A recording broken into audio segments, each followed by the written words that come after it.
Turning to the coronavirus here in Connecticut and a look at where we stand tonight. 41 more people have tested positive since yesterday. Some good news.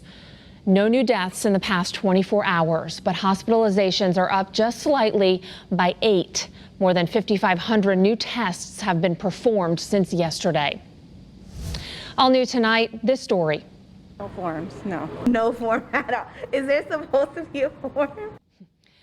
Well, the travel quarantine expands, but the impact on travelers has yet to be felt in Connecticut. We've learned that's resulting in some passengers brushing off their responsibilities, which of course could put others at risk. Channel 3 Eyewitness News reporter Matthew Campbell is pressing the state to find out what's taking so long to enact these new contact tracing methods. He's live above the newsroom now. Hi, Matt.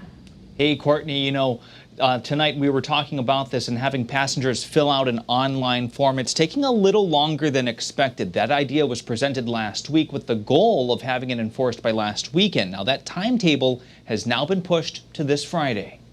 31 states are now part of the travel quarantine, meaning anyone arriving from one of these states in red needs to quarantine for 14 days. They could also show proof of a negative test taken less than 72 hours before landing. I got tested, though, before I left.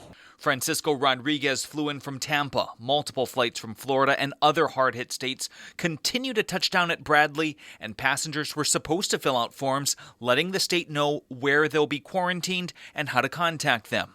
Passengers we spoke with tonight say those forms are nowhere to be seen.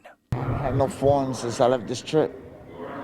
We got the tickets, we got on the plane, we just came back.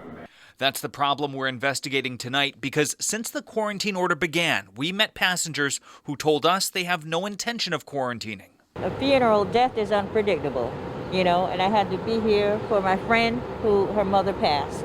Others came to Connecticut to specifically seek refuge from Florida. I can't work anyway. Someone at my job tested positive for corona.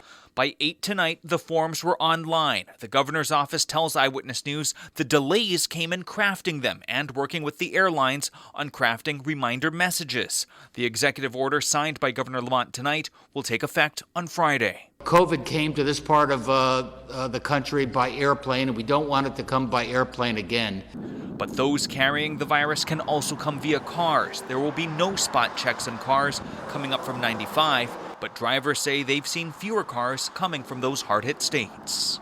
I would hope that these people coming in would have the same concern for everybody else. In other words, keep that stuff where it's at. I like that one. Now, when this gets going at the airport on Friday, officials from the Department of Health will be doing spot checks, asking passengers for proof that they filled out that contact tracing form. A $1,000 fine could be issued to anyone not complying. Live above the newsroom, Matthew Campbell, Channel 3 News.